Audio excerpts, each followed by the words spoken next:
Okay, இந்த கிளாஸில் வந்து 9.4 வந்து தொடர்புநிலை தரவுத்தளங்களை உருவாக்குதல், அதாவது ரிலேஷனல் டேட்டா பேசஸ்.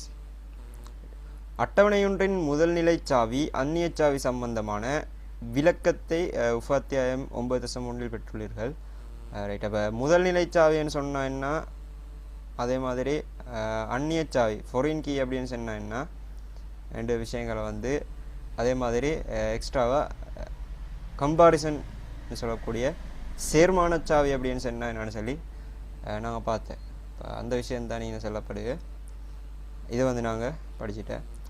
ஒரு தனி அட்டவணையிலே பல தரவுகளை பதிவு செய்வதை விட பல அட்டவணைகள் மூலம் தரவுகளை உள்ளீடு செய்தல், இற்றைப்படுத்தல், நீக்குதல் போன்ற செயற்பாடுகளை மிக இலகுவாக செய்ய முடிவதுடன் இது ஒரு சிறந்த முறையுமாகும். எஸ், அப்போ ஒரே அட்டவணையில் வந்து தேவையான எல்லா டேட்டாஸையும் நாங்கள் வச்சுட்டு அழிக்கிற அப்டேட் பண்ணதாய்க்கலாம், உள்ளீடு செய்தலாய்க்கலாம், அதே மாதிரி இல்லாமல் நீக்குதல் ஆகிக்கலாம். இப்படியான வேலை வந்து மிச்சம் கஷ்டமாகிக்கும். ரைட், தேடியது கஷ்டமாகிக்கும். ஒரே வகையான தரவுகள் ரெண்டு முறை இடம்பெற்றிருக்கலாம். அதாவது ஒரே பேரில் ரெண்டு பதிவுகள், ரெண்டு ரெக்கார்ட்ஸ் வந்திருக்கலாம். இப்போ இப்படியான நிறைய பிரச்சனைகள் காணப்படுற காரணத்தால் வந்து அட்டவணைகளை வந்து ஒவ்வொரு பிரிவுகளாக வேறு வேறு அட்டவணைகளாக நாங்கள் பிரித்து வச்சுக்கிறதால இந்த உள்ளீடு செய்தல், இற்றைப்படுத்துதல், நீக்குதல் போன்ற செயற்பாடுகள் வந்து மிச்சம் லேசாமையும் இதுதான் ஒரு சிறந்த முறையுமாகும் என்று சொல்லப்பட்டு, இதற்காக தரவு அட்டவணையை பல எளிய அட்டவணைகளாக பிரிப்பதன் மூலம் அவற்றுக்கிடையே தொடர்புடைமையை உருவாக்குவது பற்றிய அறிவை பெற இப்பகுதியை தெளிவாக கற்போம். அதாவது இப்போ நாங்கள் வந்து அட்டவணை ஒன்று செய்கிற கஷ்டம் என்ற காரணத்தால் தான் அட்டவணைகளை பல பிரிவுகளாக பிரிச்சுக்கிறேன்.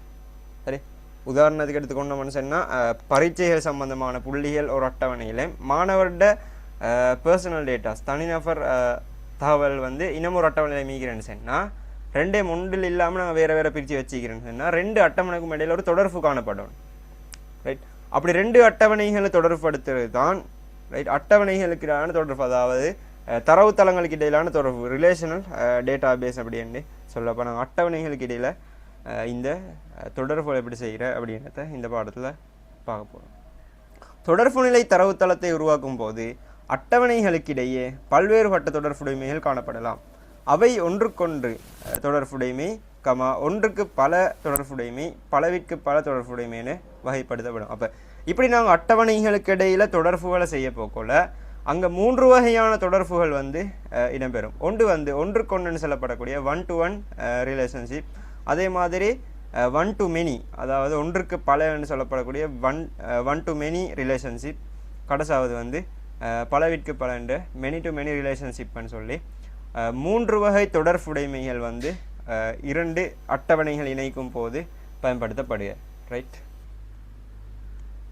இப்போ அதில் முதலாவது வந்து 9.4.1 தரப்பட்டிக்கு அட்டவணை, அதாவது ஒன்றுக்கு ஒன்று தொடர்புடைமை, ஒன் டு ஒன் ரிலேஷன்ஷிப். அட்டவணையொன்றின் ஒரு பதிவானது இன்னொரு அட்டவணையில் ஒரு பதிவுடன் மாத்திரமே தொடர்புடையதெனில் அவ்விரண்டு அட்டவணைகளுக்கிடையே ஒன்றுக்கொன்று தொடர்புடைமை காணப்படுவதாக கருதப்படும். ரைட், நல்லா நோட் பண்ணணும். அதாவது ஒரு பதிவானது இன்னொரு அட்டவணையில் ஒரு பதிவுடன் மாத்திரமே தொடர்புடையதாக இருக்கும். ரைட், அப்போ ரெண்டு அட்டவணை காணப்பட்டன்னு சொன்னால் அங்கே காணப்படு ஒரு வகை தரவு, அதாவது ஒரு புலம் வந்து அடுத்த அட்டவணையில் காணப்படு இன்னும் ஒரே ஒரு புலத்தோட மட்டும்தான் தொடர்புடையதாக இருக்கும். ரைட், அப்போ ஏனைய புலங்களோட தொடர்பட்டதாக காணப்படும். அப்போ இப்படி காணப்பட்டா இதுக்கு நான் சொல்கிறேன் ஒன்றுக்கொன்று தொடர்புடைமை அப்படின்னு சொல்கிறேன். அடுத்த விஷயம், இங்கு அட்டவணை ஏ, அட்டவணை பி போன்றவற்றை கருதின் அட்டவணை ஏயில் உள்ள ஒரு பதிவுடன் மாத்திரம், ரைட், அதாவது இங்கே பார்க்கலும் பதிவுடன் மாத்திரம் அட்டவணை பியில் உள்ள ஒரு பதிவு தொடர்புடையதாக காணப்படும். அப்போ உதாரணத்துக்கு வந்து இது அட்டவணை ஏன்னு எடுப்போம். ஒரு அட்டவணை, ரைட், மூன்று புலங்கள் காணப்படுக, ஆகவே மூன்று நிரல்கள் அந்த அட்டவணையில் காணப்படும். அப்போ இதுக்கு நாங்கள் பெயர் ஒன்று வைக்கிற அட்டவணை ஏ அப்படின்னு சொல்லி. ரைட், இன்னமொரு அட்டவணை காணப்படுக அட்டவணை பின்னு சொல்லி. அப்போ இங்கே புலங்கள் வந்து ரைட் 1 2 3 அதே மாதிரி 4 புலங்கள் காணப்படுக, ஆகவே நிரல்களும் வந்து அங்கே 4 காணப்படும். சரி, இந்த அட்டவணையோட பேர் வந்து பி, இந்த அட்டவணையோட பேர் வந்து பி. சரி, அப்போ இங்கு அட்டவணை ஏ அட்டவணை ஏ கமா அட்டவணை பி போன்றவற்றை கருதின் அட்டவணை ஏயில் உள்ள ஒரு பதிவுடன் மாத்திரம் அட்டவணை பி. அப்போ உதாரணத்துக்கு ஒரு தொடர்பு காணப்படுகின்ற வெப்பம், ரைட், இதிட முதலாவது நிரலுக்கும் இதிட இரண்டாவது நிரலுக்கும், ரைட். அப்போ இந்த முதலாவது நிரல் வந்து பியில் ஒரே ஒரு நிரலோடு மட்டும்தான் தொடர்பு கொண்டிருக்கும். சரி, தொடர்புடையதாக தங்கியுள்ளதாக ஏதோ ஒரு வகையில் தொடர்புடையதாக காணப்படும். ஒன்றுக்கு மேலில் காணப்பட்டால் அது வேறு தொடர்பு. அப்போ ஒன்றுக்கு ஒன்று 1-to-1 ரிலேஷன்ஷிப் அப்படின்னு சொன்னால் இந்த ஒரு பதிவு வந்து இன்னொரு மற்ற அட்டவணையில் காணப்படைய இன்னொரு பதிவோட மட்டும் தொடர்புடையதாக இந்த அது வந்து 1-to-1 ரிலேஷன்ஷிப் அப்படின்னு சொல்லப்படும். உதாரணம் வந்து 5ஆம் தர புலமை பரிசில் பரீட்சையிலே மாணவர்கள் பெற்ற புள்ளிகளை அட்டவணை 9.23 காட்டுகின்றது. அப்போ இந்த அட்டவணை வந்து 5ஆம் தர புலமை பரிசில மாணவர்கள் பெற்ற புள்ளிகள், ரைட். முதலாவது புலந்தர பட்டிகை அனுமதி இலக்கம், ரெண்டாவது பெயர், அதே மாதிரி பிறந்த திகதி, பரீட்சை சுட்டன், புள்ளி அப்படின்னு சொல்லி 5 நிரல்கள் 5 புலங்களை கொண்ட ஒரு அட்டவணை. அட்டவணை 9.23 உள்ள தரவுகளை புள்ளி அட்டவணை 9.24, ரைட். இப்போ முதலாவது தரப்பட்டிக்கு பரீட்சையிட புலமை பரிசில் பரீட்சை புள்ளிகள அட்டவணை. அப்போ ரெண்டாவது தனி ஒன்று தரப்பட்டிக்கு, ரைட். அப்போ இது வந்து முழுமையான டீட்டெயில்ஸ், அதாவது அனுமதி இலக்கம், பெயர், பிறந்த தேதி, பரீட்சை சுட்டன், புள்ளி. அப்போ இந்த அட்டவணை எடுத்தேன்னு சொன்னால் இங்குள்ள எல்லாம் கலந்துக்கிற பர்சனல் டீட்டெயில்ஸும் காணப்படும். அதே வேளை எக்ஸாம் சம்பந்தமான, அதாவது எக்ஸாம்ட ரிசல்ட்ஸ் என்ன, எக்ஸாமுக்கான இண்டெக்ஸ் நம்பர் என்ன, அதெல்லாம் வந்து ஒரே அட்டவணையில் உள்ளடங்கியதாக காணப்படுக. இப்போ பார்க்கலும் கீழே 9.24 தரப்பட்டிக்கு புள்ளி அட்டவணை அப்படின்னு சொல்லி புள்ளி அட்டவணை எடுத்துக்கணும்னு சொன்னால் இங்கே பரீட்சை சுட்டென்னும் புள்ளியும் மட்டும் இருக்கிற. அதே வேளை அனுமதி இலக்கம் தரப்பட்டிக்கு. அப்போ பரீட்சை சுட்டென்னில் தான் இந்த பரீட்சையில் புள்ளி தங்கி, ரைட். இந்த அனுமதி இலக்கத்திலே அல்ல, ரைட். ஏனென்று சொன்னங்களை பார்க்கலும், ரைட். பரீட்சை சுட்டென்னுக்கு கீழே அண்டர்லைன் போடப்பட்டிக்கு, புலப்பெயருக்கு கீழே அண்டர்லைனில் பட்டிருந்தால் எங்களுக்கு தெரியும் அதுதான் எங்களோட முதன்மை சாவி அப்படின்னு சொல்லி, ரைட். ஆகவே இந்த பரீட்சை சுட்டென்னில் தான் இந்த 2 விஷயங்கள் வந்து தங்கிக்கிற. அப்போ இது வந்து புள்ளி அட்டவணை. அதே மாதிரி ரெண்டாவது அட்டவணை தரப்பட்டிருக்கிற வந்து மாணவர் அட்டவணைன்னு சொல்லி, இந்த மாணவர் அட்டவணையில் வந்து அவங்களோட பர்சனல் டீட்டெயில்ஸ் தரப்பட்டிருக்கு. இதோட முதன்மை சாவியாக வந்து அனுமதி இலக்கம் காணப்படும், அதில் கீழே அண்டர்லைன் பட்டிக்கு, சரி, ரைட். இப்போ பார்க்கலும் இந்த 2 அட்டவணைக்கும் பொதுவாக ஒரு புலம் காணப்படுது. அதாவது மாணவர் அட்டவணை எனப்படக்கூடிய தனிநபர் தரவுகள் சேமிக்கப்பட்டிக்கு இந்த அட்டவணையில் முதன்மை சாவியாக தொழிற்படிய அனுமதி இலக்கம் வந்து புள்ளி அட்டவணையில், ரைட், அனுமதி இலக்கம் வந்து இன்னும் ஒரு இடத்துல ஃபொரின் கீயாக, ரைட், ஃபொரின் கீயாக இங்கே தரப்பட்டிக்கு. ஆகவே இங்கே பார்க்கலும் இங்கே காணப்படுகிற ஒரு தரவு வகை, அதாவது அனுமதி இலக்கம் என்ற தரவு வந்து அந்த பதிவு வந்து அடுத்த அட்டவணையில் காணப்படு அனுமதியில், அதை அடுத்த அட்டவணையில் காணப்படு இன்னும் ஒரு பதிவோட தொடர்பு கொண்டி, ரைட்.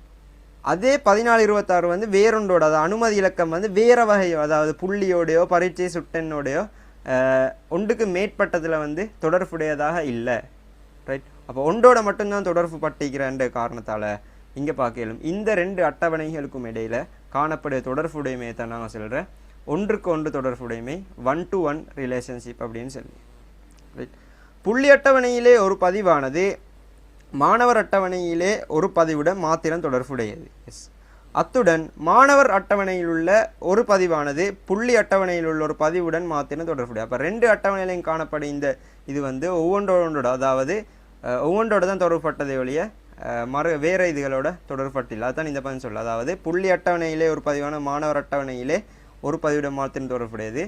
மாணவர் அட்டவணையில் உள்ள ஒரு பதிவானது புள்ளிகள் அட்டவணையில் உள்ள ஒரு பதிவுடன் மாத்திரமே தொடர்புடையது.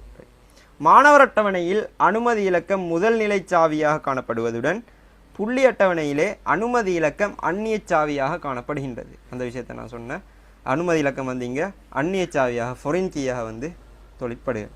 புள்ளி அட்டவணையிலே பரீட்சை சுட்டெண் முதல் நிலை சாவியாக காணப்படுகின்றது. அவ்விரு அட்டவணைகளுக்கிடையே தொடர்புடைமையை உருவாக்க அந்நிய சாவி பயன்படுத்தப்படுவதுடன் அது ஒன்றுக்கொன்று தொடர்புடைமை வகையை சார்ந்ததாகும். அப்போ 2 அட்டவணைகளுக்கும் இடையில் தொடர்பு ஏற்படுத்துவதற்காக வேண்டிய அந்நிய சாவியாக வந்து அந்த அனுமதி இலக்கம் வந்து பயன்படுத்தப்படுக. அப்போ அது ரெண்டுக்கும் இடையில வந்து ஒன்றுக்கொன்று தொடர்புடைமை வகையை சார்ந்ததாக மேற்கொள்ளப்படும். அப்போ அட்டவணைகளுக்கிடையே தொடர்புடைமையை உருவாக்குதல். ரைட். இப்படி முதலாவது அட்டவணை தரப்பட்டிக்கு மாணவர் அட்டவணை என்று, ரெண்டாவது புள்ளி அட்டவணை. ரைட். தொடர்புடைமை உருவாக்கல பார்க்கலும் முதலாவது எங்களோட கண்டிஷன் வந்து முதல் நிலை சாவி பிரைமரி கீக்கு வந்து கீழே நாங்கள் அண்டர்லைன் போடணும். அண்டர்லைன் பண்ணியிருந்தால் அது வந்து முதல் நிலை சாவியாக கருதப்படும். ரெண்டு அட்டவணையும் பார்க்கணும். ரைட். இப்போ இங்கே பார்க்கலும் புதிதாக ஒரு விஷயம் சேர்ந்திக்கிற ஒரு அம்புக்குறி வந்து இங்கே இடப்பட்டிகி, ஒரு அம்புக்குறி இடப்பட்டிகி. சரி, ரைட். இது என்ன விஷயம்னு சொல்லி அட்டவணைகளுக்கிடையே தொடர்புடைமையை காட்டுவதற்காக அந்நிய சாவியிலிருந்து முதல் நிலை சாவிக்கு அம்புக்குறி வரையப்படும். ரைட். அப்போ அம்புக்குறி வரையக்கோல அதுலேயும் ஒரு கண்டிஷனிக்கு ரெண்டுக்கும் இடையில தான் தொடர் ஃபங்க்ஷன்னா எங்களுக்கு இணைச்சி காட்டலாம். ஆனால் இந்த அம்புக்குறி போடுறதுல வந்து ஒரு நிபந்தனை காணப்படுக. அதாவது எந்த பக்கத்துக்கு அம்புக்குறி கொன்வன்ஷன்னா, எந்த பக்கத்துலேருந்து நாங்கள் கோடுற அம்புக்குறியை வரையணும்னுச்சுன்னா அந்நிய சாவியிலிருந்து முதல் நிலை சாவிற்கு அம்புக்குறி வரையப்படும். ரைட். அப்போ இந்த அட்டவணை எடுத்துக்கொண்டு சொன்னால் இந்த அனுமதி இலக்கம் தான் ரெண்டுக்கும் பொதுவாக காணப்படுக. ரைட். இந்த அனுமதி இலக்கம் அப்படி வந்து மாணவர் அட்டவணையில் தான் முதல் நிலை சாவியாக காணப்படுக. ஆகவே அந்நிய சாவியிலிருந்து தான் நாங்கள் முதல் நிலை சாவிக்கு வரையணும் தொடர்புடைமை அம்புக்குரிய. ஆகவே புள்ளி அட்டவணையிலிருந்து அனுமதி இலக்கத்துக்கு சரி நாங்கள் ஒரு அம்புக்குறி வரையும். இது வந்து இந்த தொடர்புடைமையை காட்டுது. அதாவது இங்கே ஒரு 1-to-1 ரிலேஷன்ஷிப் காணப்படுகின்ற இங்கே காட்டிக்கொண்டு சரி. அப்போ இதை நாங்கள் வந்து எங்களோட கம்ப்யூட்டரில் சரி இணைச்சி பார்த்தோன்னு சொன்னால் இப்படி ஒரு வியூ வரும். அதாவது 1-to-1 ரெண்டு தரவுகளில் தொடர்பு ஏற்படுத்தப்பட்டு 1-to-1 ரிலேஷன்ஷிப் ஒன்றுக்கொண்டு தொடர்புடைமையை காட்டுதா. சரி,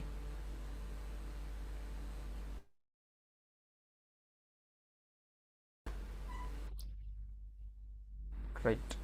அடுத்தது 9.4.2 வந்து ரெண்டாவது தொடர்புடைமை வகை. இப்போ 3 தொடர்புடைமை வகை பார்க்குறோம்னு பார்த்தா ஒன்றுக்கொன்று தொடர்புடைமை, அதாவது 1-to-1 ரிலேஷன்ஷிப். ரெண்டாவது ஒன்றுக்கு பல 1-to-many ரிலேஷன்ஷிப். அதே மாதிரி மூணாவது many-to-many பலவுக்கு பல ரிலேஷன்ஷிப் தொடர்புடைமை. இதை நாங்கள் கடைசியாக பார்ப்போம். இப்போ ரெண்டாவது வகை ஒன்றுக்கு பல தொடர்புடைமை.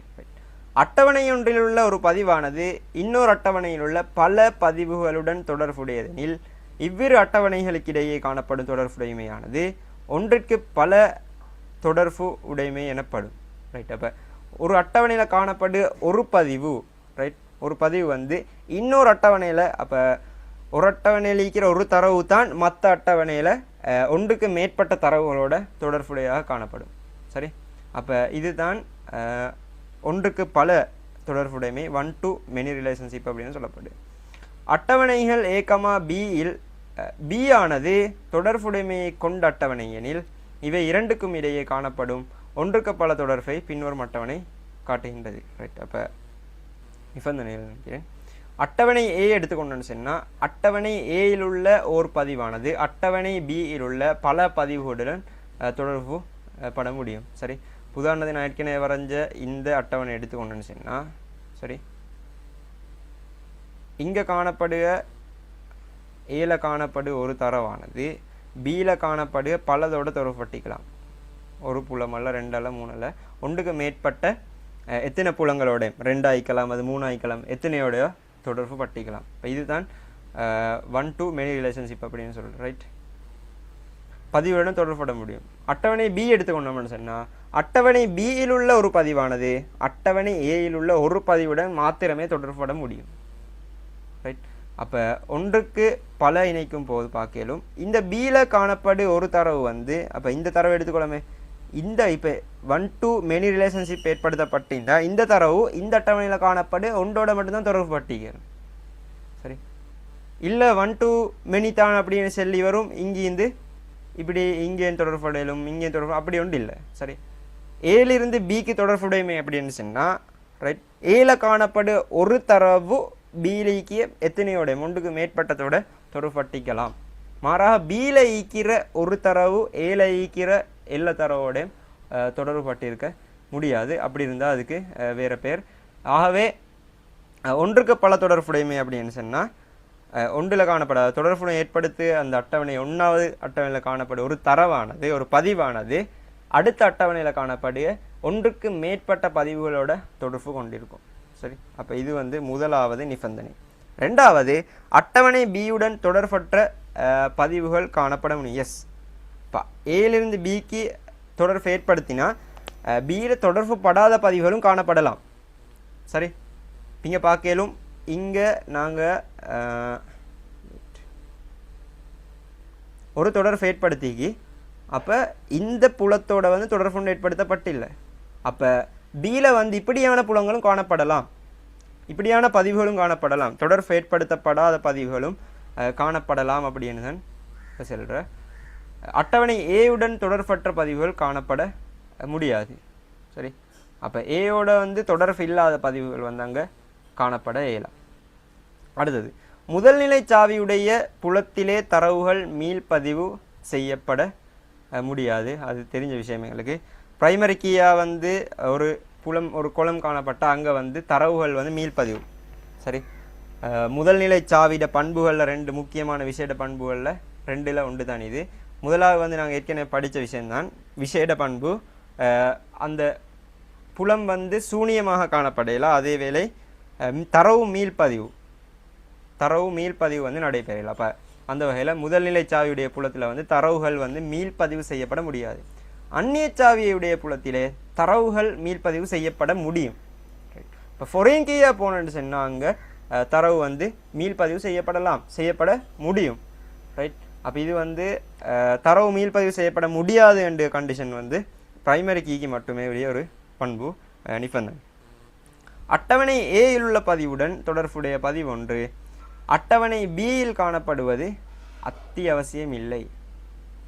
அதாவது அட்டவணை ஏயில் உள்ள பதிவுடன் தொடர்புடைய பதிவு ஒன்று அட்டவணை பியில், அப்போ ஏலீக்கிய பதிவு ஒன்றோட தொடர்பான ஒரு பதிவு சரி பியில் காணப்படுவது வந்து அத்தியாவசியம் இல்லை, காணப்படலாம் ஆனால் அத்தியாவசியம் இல்லை. அட்டவணை பியில் உள்ள பதிவுடன் தொடர்புடைய ஒரு பதிவானது அட்டவணை ஏயிலே காணப்படுவது அத்தியாவசியமாகும். சரி, உதாரணம் பார்ப்போம்.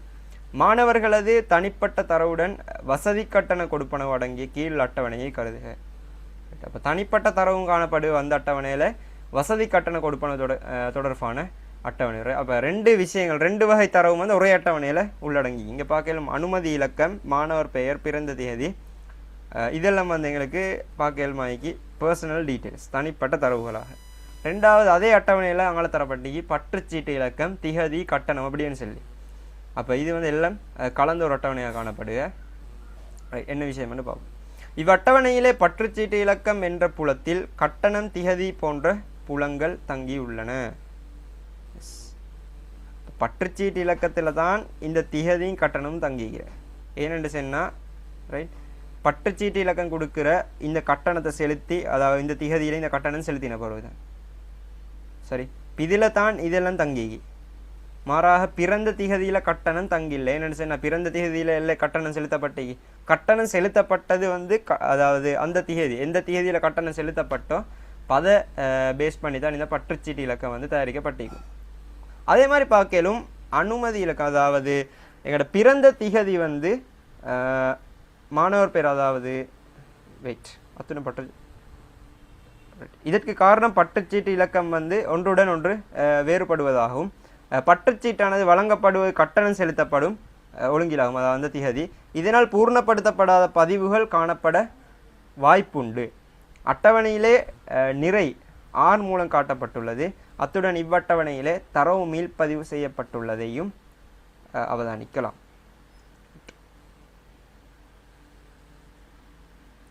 சரி,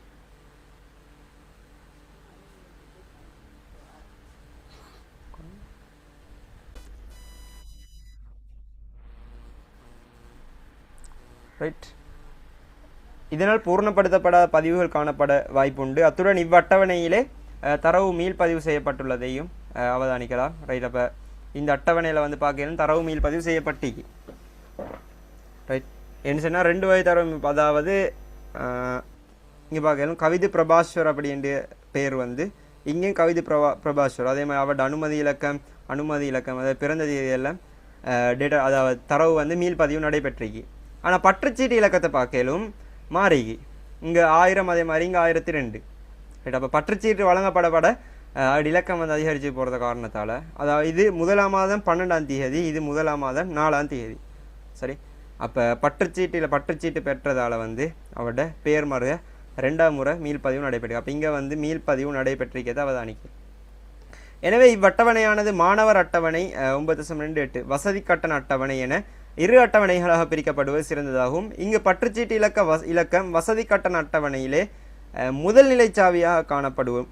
அத்துடன் வசதி கட்டண அட்டவணையிலே அனுமதி இலக்கம் அந்நிய சாவியாக காணப்படும். சரி, பற்றுச்சீட்டு இலக்கம் வந்து வசதி கட்டண அட்டவணையில் வந்து முதல் நிலை சாவி. சரி, பட்டுச்சீட்டு இலக்கம் அனுமதி கட்டண வசதி கட்டண அட்டவணையில் வந்து முதல் நிலை சாவி. அதே மாதிரி மாணவர் அட்டவணையில் அனுமதி இலக்கம் வந்து முதல் நிலை சாவியாக காணப்படும். சரி, ரைட். மாணவர் ஒருவருக்கு தமது வசதி கட்டணத்தை அதிகபட்சம் 3 தவணைகளில் செலுத்த முடியுமெனில் மாணவர் அட்டவணையிலே ஒரு பதிவுடன் தொடர்புடைய 0 தொடக்கம் 1, 2 அல்லது 3 பதிவுகள் வசதி கட்டண அட்டவணையிலே காணப்படலாம். இப்போ 0 சொன்னால் 1 காணப்படாது. சரி, இல்லாட்டி 1 காணப்படலாம், இல்லாட்டி 2 காணப்படலாம், 3 காணப்படலாம். அதாவது இங்கே காணப்படும் அனுமதி இலக்கத்தோட தொடர்புடைய தரவு வந்து பதிவொன்று வந்து 1, 2, 3 இல்லாமல் இருக்கலாம். 1 இல்லாமல், இப்போ உதாரணத்துக்கு எடுத்துக்கொண்டு சொன்னால் இந்த 14, 26ஓட தொடர்புடைய ஒரு பதிவு இந்த அட்டவணையில் இல்லாமிக்கலாம். சரி, ஒருவேளை 1 ஈக்கலாம், 2 ஈக்கலாம், 3 ஈக்கலாம். சரி, என்று சொன்னால் 3 தவணைகளில் பதிவுகள் வசதி கட்டணம் வந்து செலுத்தக்கூடிய வாய்ப்பிக்கிற காரணத்தால் ஒருத்தர் ஒரு தவணையிலே எல்லாத்தையும் கெட்டிக்கலாம். அப்படி கெட்டிருந்தால் ஒரு பதிவிக்கும். ஒருவேளை ஒரு தவணைக்கானது தான் கெட்டிக்கலாம். சரி, மற்ற கெட்டாமிக்கலாம். இப்படியான காரணங்கள் 1 ஈக்கலாம். ஒருவேளை 2க்குள்ளே கெட்டிக்கலாம், இல்லாட்டி 2க்கு தான் கெட்டிக்கலாம். இல்லை 3 தவணைகளாகவே கெட்டி முடிச்சுன்னு சொன்னால் 3 பதிவுகள் காணப்படும். இல்லை ஒருவர் கெட்டவே இல்லை, இங்கே மாணவர் அட்டவணையை காணப்படி இந்த 14, 28 பேர் எடுப்புமே, இவர் வந்து ஒன்றுமே கெட்டல்ல என்று உதாரணத்துக்கு எடுத்துக்கணும்னு சொன்னால் இந்த அட்டவணையில் வந்து இவருக்கான ஒரு பதிவு காணப்படாது. சரி, அப்போ இப்படியான 4 வகை விஷயங்கள் நடந்திக்கலாம். ரைட். சரி, அதுதான் இது விளங்கப்படுத்திக்கிறது. அதாவது பதிவுகளின் எண்ணிக்கை 0 என்பது வசதி கட்டணம் செலுத்தப்படவில்லை என்பதை குறிக்கும். பதிவுகள் எண்ணிக்கை 1 என்பது வசதி கட்டணம் ஒரு தடவை மாத்திரம் செலுத்தப்பட்டுள்ளதை குறிக்கும். பதிவுகளின் எண்ணிக்கை 2 என்பது வசதி கட்டணம் 2 தடவை, அதே மாதிரி பதிவுகளின் எண்ணிக்கை 3 என்பது வசதி கட்டணம் 3 தடவைகள் செலுத்தப்பட்டுள்ளதை குறிக்கும். இதற்கமைய மாணவர் அட்டவணையிலே ஒரு பதிவுடன் தொடர்புடைய 0 அல்லது 1 அல்லது அதற்கு மேற்பட்ட பதிவுகள் வசதி கட்டண அட்டவணையிலே காணப்படலாம். எஸ், இப்போ ஒரு அனுமதி இலக்கத்தை உடையவர் வந்து 1, 2, 3 முறை கெட்டிருந்தால் அதுக்கேற்ற மாதிரி வசதி கட்டண அட்டவணையில் வந்து பதிவுகள் வந்து இடம்பெற்றிருக்கலாம். அப்போ இந்த ஒரு தரவோட தொடர்பான விஷயம் வந்து இங்கே பல இடங்களை வந்து பல தொடர்புகளை வந்து ஈக்கலாம். சரி, இதனால் இந்த 2 அட்டவணைகளுக்கிடையே ஒன்றுக்கு பல தொடர்புடைமை காணப்படும். சரி, அப்போ ஒரு அனுமதி இலக்கத்துக்கு சரி பல பற்றுச்சீட்டு இலக்கங்கள் காணப்படாம். ஆகவே இது வந்து ஒன்றுக்கு பல தொடர்புடைமை. ஆகவே ஆனால் ஒரு பற்றுச்சீட்டு இலக்கம் ஒன்று எடுத்துக்கொண்டுன்னு சொன்னால் அதுக்கு நிறைய அனுமதி இலக்கங்கள் காணப்படாது. எப்படின்னு சொன்னால் இந்த 1000 பற்றுச்சீட்டு இலக்கத்தை எடுத்துக்கொண்டுன்னு சொன்னால் இதுக்கு உரிய அனுமதி இலக்கம் வந்து 14, 26 தான். ரைட், அதுக்கு நிறைய அனுமதி இலக்கம் காணப்படையில 14, 27, 14, 28 அப்படி நிறைய காணப்படையில. ஆனால் இந்த அனுமதி இலக்கத்துக்கு வந்து அதாவது ஒன்றுக்கு மேற்பட்ட பற்றுச்சீட்டு இலக்கங்கள் காணப்படலாம். சரி, இதுதான் 1 to many ரிலேஷன்ஷிப் அப்படின்ட்டு சொல்கிறேன். ஆகவே இங்கே பார்க்கலும் இங்கே காணப்படும் இந்த ஃபொரின் கீழிருந்து ரைட் மாணவர் அட்டவணையில் காணப்படும் அனுமதி இலக்கத்துக்கு அம்புக்குறி இழுக்கப்பட்டு காரணத்தால் சரி 1 to many ரிலேஷன்ஷிப் அதை குறிக்கிறதுக்கு நாங்கள் இங்கே 1 போட்டு எங்களை பக்கத்தில் அதாவது வசதி கட்டண அட்டவணையில் வந்து மெனி போட்டு, ஏன்னா அந்த பக்கம் தானே பல காணப்படையிலும் பற்றுச்சீட்டு இலக்கங்கள் நிறைய காணப்படலாம். இங்கே ஒரே ஒரு இதோடு தான் தொடர்புபட்டி. ஆகவே இந்த பக்கம் தான் 1 வரும், அடுத்த பக்கம் மெனிக்கு நாங்கள் வந்து எம்ன்றதை யூஸ் பண்ணுவோம். சரி, இங்கே இன்ஃபினிட்டி அடையாளம் போடப்பட்டிருந்தாலும் நாங்கள் ஒன் டு மெனி ரிலேஷன்ஷிப் காட்ட போகல வந்து ஒன்று எம் அப்படின்னு போட்டு சரி எப்படி போடணும்னு சொன்னால் 1 to 1 அப்படின்னு சொன்னால் 1 to 1 ரிலேஷன்ஷிப்புக்கு நாங்கள் தொடர்பை ஏற்படுத்திட்டு சரி தொடர்பை ஏற்படுத்திட்டு ரெண்டு பக்கம் உண்டு தானே ஆகவே 1 அண்ட் இங்கே ஒரு 1 அடிக்கிற அதே மாதிரி இந்த பக்கமும் 1 to many ரிலேஷன்ஷிப்பை பொறுத்த வரைக்கும் அனுமதி இலக்கம் ஒன்று தானே காணப்படும் ஆகவே இங்கே ஒன்று வரும் அதே மாதிரி அனுமதி இலக்கம் வந்து அதாவது வசதி கட்டண அட்டவணையில் காணப்படும் இந்த அனுமதி இலக்கம் வந்து மெனியாக அதாவது நிறைய காணப்படலாம் தானே பற்றுச்சீட்டு இலக்கம் ஆகவே இந்த பக்கம் இந்த வசதி கட்டண அட்டவணை வந்து மெனிக்குள்ளே வரும் ஆகவே ஒன்று எம் அப்படின்னு சொல்லி நாங்கள் காட்டுவோம் சரி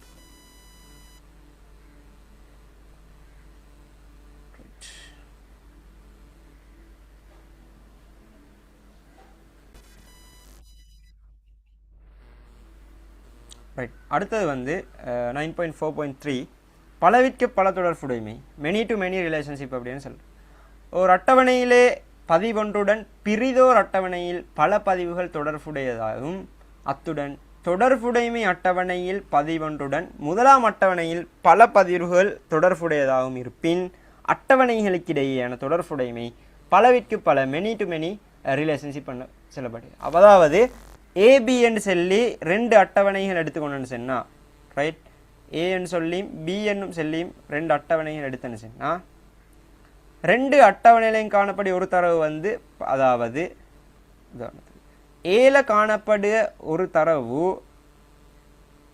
சரி பியில் காணப்படுக பல தரவுகளோட வந்து தொடர்புடையதாக இருக்கும் அதே வேளை சரி பியில் காணப்படும் ஒரு தரவு ஏல காணப்படும் பல தரவுகளோட தொடர்புடையதாக இருக்கும் அப்போ ரெண்டுலேயும் காணப்படும் தரவுகள் அடுத்தடுத்தகளில் வந்து பல தரவுகளோட தொடர்பை கொண்டிருந்தா அது வந்து மெனி டு மெனி ரிலேஷன்ஷிப்னு சொல்கிறேன் ரைட் ஏன்னு சொன்னால் ஒரு அட்டவணையில் காணப்படும் தரவு வந்து மற்றதில் மட்டும் பல இதோட தொடர்புபட்டு அதாவது பியில் காணப்படும் ஏல ஒன்றோட மட்டும்தான் தொடர்புபட்டிருந்தால் 1 to many படித்தேன் மெனி டு மெனியை பொறுத்த வரைக்கும் ஏல காணப்படும் ஒரு தரவு பியில் பலதோட தொடர்புபட்டிக்கலாம் அதே மாதிரி பியில் ஈக்கிற ஒரு தரவு ஏல பலதோட தொடர்புபட்டதாக காணப்படும் அப்போ இப்படி இருந்தால் நாங்கள் இதுக்கு வந்து மெனி டு மெனி ரிலேஷன்ஷிப் அப்படின்னு சொல்கிறேன் ரைட் உதாரணம் பாடசாலை மாணவர்கள் கல்விசாரா செயற்பாடாக குழு விளையாட்டுக்களை விளையாடுகின்றனர் இதற்காக கிரிக்கெட் கூடைப்பந்து கால்பந்து போன்ற விளையாட்டுகள் காணப்படுவதுடன் மாணவர் ஒருவர் குறைந்தபட்சம் ஒரு விளையாட்டேனும் விளையாட வேண்டும் சரி கண்டிஷன் அத்துடன் ஒரு விளையாட்டுக்காக மாணவர் குழு காணப்படல் வேண்டும் ரைட் நல்லா ஞாபகம் ஒரு மாணவர் வந்து குறைந்தபட்சம் ஒரு விளையாட்டேனும் விளையாட வேண்டும் அத்துடன் ஒரு விளையாட்டுக்காக மாணவர் குழு காணப்படல் வேண்டும் கீழுள்ள தரவுகள் அடங்கிய பின்வரும் அட்டவணையை கருதுக ரைட் அப்போ அனுமதி இலக்கம் மாணவரோட அனுமதி இலக்கம் தரப்பட்டிருக்கு அதே மாதிரி மாணவர் பெயர் பிறந்த தேதி விளையாட்டு இலக்கம் விளையாட்டு அணி வந்து அங்கத்தவர் எண்ணிக்கை இப்படியான 6-7 வகை தரவுகள் அதாவது புலங்கள் தரப்பட்டிருக்கு இவ்வட்டவணையில் தரவானது பலமுறை மீள்பதிவு செய்யப்பட்டுள்ளதை காணலாம் எஸ் இங்கே பார்க்கலும் இந்த 14-26 இங்கே 2 முறை சரி 17-28 வந்து 3 முறை 14-29 வந்து இன்னும் 2 முறை வந்து அப்போ இங்கே தரவு மீள்பதிவு அதாவது டேட்டா ரிடண்டன்சி நடைபெற்றிருக்குது அதே மாதிரி அடுத்த கிழமைகளை பார்க்கலும் இங்கே டபுள் ஆகினா இங்கேயும் சில வேலை டபுள் ஈக்கலாம் ரைட் S002 வந்துது 1-2 இடங்களை வந்து அது மாதிரி S001 3 இடத்துல S003 வந்து 2 இப்படி தரவு மீள்பதிவு டேட்டா ரிடண்டன்சி இங்கே நடைபெற்றுகிற ஆகவே இப்படி மீள்பதிவு நடைபெறுவதை நாங்கள் குறைக்கிறதுக்காக வேண்டி அட்டவணைகளை வந்து 2ஆக உடைச்சி தனித்தனி அட்டவணைகளாக பிரித்து பார்க்க போகிறோம் அதில் முதலாவது அட்டவணை வந்து தரப்பட்டியும் விளையாட்டு விவரங்கள் விளையாட்டு அட்டவணையிலும் எஸ் விவரம் அது மாணவர் விவரங்கள் வந்து மாணவர் அட்டவணை என்று ஒன்றில் குறிக்கப்படுதான் அதே மாதிரி விளையாட்டு விவரங்கள் வந்து விளையாட்டு அட்டவணை அப்போ 2 வகை அட்டவணைகள் இங்கே தரப்பட்டிருக்கு ஒன்று மாணவர் அட்டவணை இங்கே அனுமதி இலக்கம் மாணவர் பெயர் பிறந்த திகதி காணப்படுக அனுமதி இலக்கம் இங்கே பிரைமரிக்கு முதன்மை சாவி என்று தலை கீழே அண்டர்லைன் பண்ணப்பட்டிருக்கிற இப்போ இந்த அண்டர்லைன் பண்ணப்பட்ட பிரைமரி கீழே தான் அதில் காணப்பட்டு அவ்வளோ தரவும் தங்கிக்கணும் எஸ் அனுமதி இலக்கத்தில் தான் மாணவர் பெயர் தங்கிக்கி அதில் பிறந்த தேதி தங்கிக்கிறார் அதே மாதிரி விளையாட்டு அட்டவணை எடுத்துக்கொண்டோம்னு சொன்னால் விளையாட்டு இலக்கம் காணப்படுக விளையாட்டு காணப்படுக அடுத்தது வந்து அங்கத்தவர் எண்ணிக்கை சரி ஏன்னா குழுவாக தானே நாங்கள் பங்கு பற்றணும்ன்ற ஒரு கண்டிஷன் இந்த அந்த காரணம் மாணவர் விளையாட்டு அட்டவணைகளுக்கு இடையே பலவிற்கு பல தொடர்புடைமை காணப்படுகின்றது ஏன்னு சொல்லி பார்ப்போம். ஏ 2 அட்டவணைக்கு மேல மென் டு மெனி ரிலேஷன்ஸ். இதனை தொடர்புநிலை தரவுத்தளத்திலே மீண்டும் ஒன்றுக்கு பல தொடர்புடைமையாக மாற்றி அமைக்க முடியும். சரி, அப்போ ரிலேஷனல் டேட்டா பேசஸில் இதை வந்து ஒன்றுக்கு பல தொடர்புடையாக மாற்றி அமைக்க முடியும். இதற்காக இந்த 2 அட்டவணைகளுக்கும் மேலதிகமாக இன்னொரு 3ஆம் அட்டவணை தேவைப்படுகிறது. சரி, அப்போ இதனை அட்டவணை 9.33 தொடக்கம் மாணவர் விளையாட்டு அட்டவணையாக கருதுவோம். சரி, மாணவர் அட்டவணை, மாணவர் விளையாட்டு அட்டவணை, விளையாட்டு அட்டவணை அப்படின்னு சொல்லி. சரி, இது என்னத்துக்குன்னு சொன்னால் 1 to many ரிலேஷன்ஷிப்பாக மாற்றுறதுக்காக வேண்டி. ஏன்னு சொன்னால் இங்கே பார்க்கலும் 1 to, அதாவது இங்கே மெனி டு மெனி ரிலேஷன்ஷிப் காணப்படும். ஏன்னு சொன்னால் இந்த 14-26 கவிது பிரபாஸ்வர் 2 பேர் பார்க்கலும் 2 விளையாட்டுகளில் பங்கு கொள்கிறாரு. 2 விளையாட்டுகளில் பங்கு கொள்கிறாரு. சரி, அப்போ இங்கே காணப்படு ஒரு தரவு, சரி, மாணவர் அட்டவணையில் காணப்படு ஒரு தரவு வந்து விளையாட்டு அட்டவணையில் காணப்படு ஒன்றுக்கு மேற்பட்ட 2 தரவுகளோடு தொடர்புடையது. ஓகே, அதே மாதிரி விளையாட்டு அட்டவணையில் காணப்படு ஒரு தரவு மாணவர் அட்டவணையில் ஒன்றுக்கு மேற்பட்ட தரவுகளோடு தொடர்புடையதாகி. சரி, அப்போ இந்த விளையாட்டு இலக்கம், இந்த கூடைப்பந்தை வந்து மாணவர்கள் ஒன்றுக்கு மேற்பட்ட மாணவர்கள் பங்கு கொள்ளலாம். சரி, அதே மாதிரி ஒரு மாணவர் ஒன்றுக்கு மேற்பட்ட விளையாட்டில் கலந்து கொள்ளலாம். சரி, பார்க்கலும் கவிதை பிரபாஸ்வர் 2 பேர் வந்து கிரிக்கெட்டும் விளையாடுவார், கால்பந்தும் விளையாடுவார். அதே மாதிரி கூடைப்பந்தை வந்து முகமது மரிக்காரும் விளையாடுவார், ஜனித் அசேக் 2 பேரும் விளையாடுவார். ஆகவே 2க்கும் இடையில் பலதுக்கு பல, அதாவது மெனி டு மெனி ரிலேஷன்ஷிப் காணப்படுது.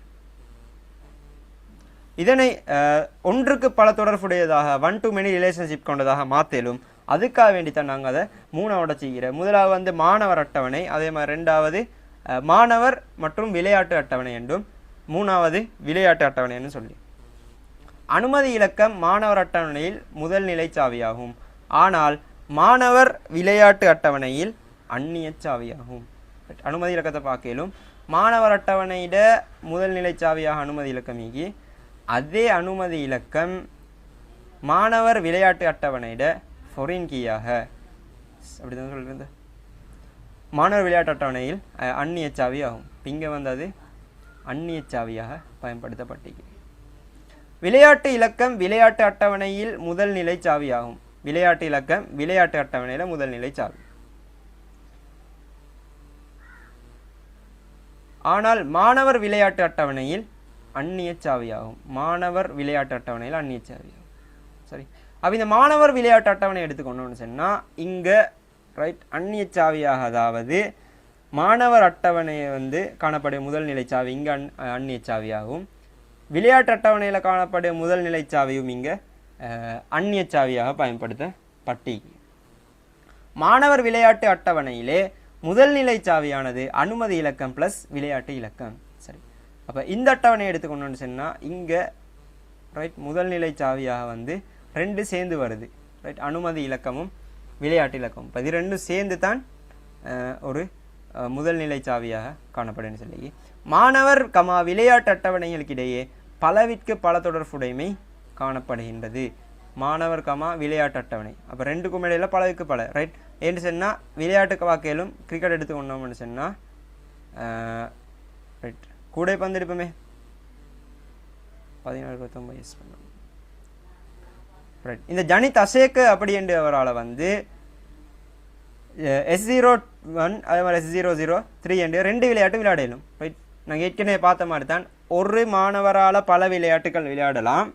அதே மாதிரி ஒரு விளையாட்டை, சரி, ஒரு விளையாட்டை வேறுபட்ட பல மாணவர்களாலும் விளையாடப்படலாம். அப்படித்தானே, ஒரு மாணவரால் பல விளையாட்டுகள் விளையாடலாம், ஒரு விளையாட்டு பல மாணவர்களால் விளையாடப்படலாம். அதுதான் இந்த பந்து செல்ல வர மாணவர் விளையாட்டு அட்டவணைகளுக்கு இடையே பலவிற்கு பல தொடர்புடைமை காணப்படுகிறது. இதனை ஒன்றுக்கு பல தொடர்புடைமையை கொண்ட அட்டவணைகளாக பாகுபடுத்தப்படும் நிலையில் பெறப்படும் தொடர்புடைமை கீழுள்ள 9.12 காணப்பட்டுள்ளது. சரி, அப்போ இதை வந்து நாங்கள் மெனி டு மெனி ரிலேஷன்ஷிப் காணப்படும் அட்டவணையை வந்து பிரித்து ஒன் டு மெனியாக மாற்ற போக்கோல எப்படி தொடர்புடைமை வாழ்ந்து காட்டப்பட்டீங்க பார்க்கலும் நாங்கள் ஏற்கனவே பிரித்து இந்த அட்டவணைகளை தான் நீங்கள் குறித்து காட்டிக்கு பின்ன அனுமதி இலக்கமண்டு வந்து இந்த அட்டவணையில் இங்கே முதன்மை சாவியாக பயன்படுத்தப்படுக அது இங்கே ஃபொரின் கீயாக ஆகவே இங்கிருந்து அம்புக்குறி ஃபொரின் கீழிருந்து தான் எப்போவும் ப்ரைமரி கீக்கு அம்புக்குறி இழுக்கப்படணும் அதே மாதிரி இங்கே ஃபொரின் கீ ஆகிய காரணத்தால் இந்த பக்கத்துக்கு ப்ரைமரி கீ பக்கத்துக்கு நாங்கள் வந்து அம்புக்குறி வரைஞ்சிக்கிறேன் சரி இதன் மூலம் மாணவர் விளையாட்டு அட்டவணைகளுக்கு இடையிலே ஒன்றுக்கு பல தொடர்புடைமை காணப்படு மாணவர் விளையாட்டு எங்கே இதுதான் மாணவர் அட்டவணை அதே மாதிரி மாணவர் விளையாட்டு அனுப்பக்கூடிய இந்த அட்டவணைக்கு இடையில் வந்து ஒன் டு மெனி ரிலேஷன்ஷிப் காணப்படுக அதே வேலை இது இங்கே குறித்து காட்டப்பட்டிருக்கிற மாணவர் அட்டவணையில் இருக்கிற ரைட் ஒரு அனுமதி இலக்கத்தால் மாணவர் விளையாட்டில் காணப்படுக நிறையத்தில் வந்து பங்கு கொள்ளலாம் சரி அதே மாதிரி இங்கே காணப்படுக ஒரு மாணவர் விளையாட்டுன்றதுல இருந்து ஒரு தரவு வந்து இங்கே காணப்படுக ஒன்றோட மட்டுமே தொடர்புபடுத்தப்படையிலும் ஆகவே இது ஒன் டு மெனி அதே மாதிரி மாணவர் விளையாட்டுக்கும் இடையிலே இதே ஒன் டு மெனி ரிலேஷன்ஷிப் காணப்படுக ஆகவே ஒன் பக்கத்துக்கு நாங்கள் ஒன் போட்டு இந்த பக்கம் வந்து எம் போடுவோம் சரி டிரெக்டாக மெனி டு மெனி ரிலேஷன்ஷிப் வந்துன்னு சொன்னால் அதை நாங்கள் குறித்து காட்டுறதுக்காக வேண்டி அதாவது சரி இப்படி தானே காணப்படுக அப்போ இப்படி காணப்படுன்னு சொல்லி உதாரணத்துக்கு மென் டு மெனி ரிலேஷன்ஷிப் காணப்படு ரெண்டு அட்டவணைகளுக்கு இடையில் நாங்கள் தொடர்பு செய்யணும்னு சொன்னால் ரெண்டு அட்டவணைகளுக்கு இடையிலே நாங்கள் அம்புக்குறியை வரைஞ்சிட்டு சரி ரெண்டு அட்டவணைகளுக்கு இடையிலையும் அம்புக்குறியை வரைஞ்சிட்டு ஒரு இடத்துல எம்ன்னு சொல்லி மற்ற பக்கத்தில் என்னன்னு சொல்லியும் காட்டலாம் இது மெனி டு மெனி ரிலேஷன்ஷிப்பை காட்டுதாய்க்கும் அப்போ இது மூணும் தான் ரெண்டு அட்டவணைகளுக்கு இடையில் தொடர்புடைமைகளை ஏற்படுத்துக்கான முறைகள் சரி ஒன்று ஒன் டு ஒன் ரெண்டாவது படித்த ஒன் டு மெனி மூணாவது மெனி டு மெனி ரிலேஷன்ஷிப் அப்படின்ட்டு சொல்லப்படக்கூடிய விஷயங்கள் சரி இப்போ இதெல்லாம் வந்து கிளியராண்டு நம்புகிறேன் இதோட வந்து இந்த கிளாஸை வந்து முடிச்சு கொள்கிறேன் அஸ்ஸலாமு அலைக்கும்